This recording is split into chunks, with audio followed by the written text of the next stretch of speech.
But first today, an out-of-control family feud. That's what neighbors are calling a fight that boiled over and ended with 4 people shot. It happened last night on Holly Street near San Fernando on San Antonio's west side.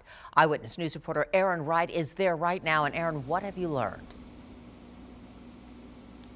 Deb, Jeff, good afternoon. We've certainly seen right here at the scene, crime scene tape is still up at the home behind me.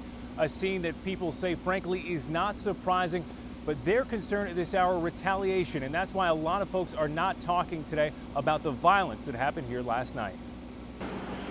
Late last night, a street fight brought officers to a house on Holly Street. Neighbors I spoke with say they heard gunshots and waited until police sirens approached before coming out from hiding in their homes.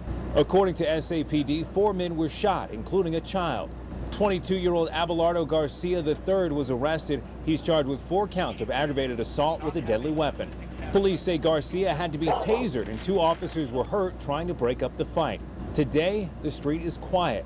Neighbors say, unfortunately, shootings in the area are constant and problems like violence, burglary, and drugs are only getting worse. At the home listed in the complaint, SAPD has responded to more than a dozen calls for service in the past year.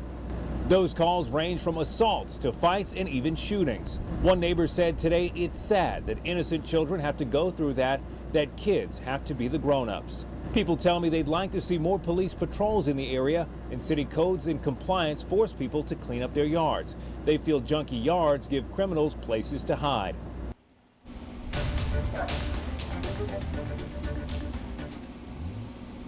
And neighbors I spoke with today say that last night when they heard those gunshots being fired, they called each other to check in and make sure everyone was safe. So there is still, folks caring for their neighbor here.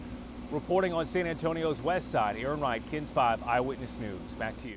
All right, Aaron, thank you.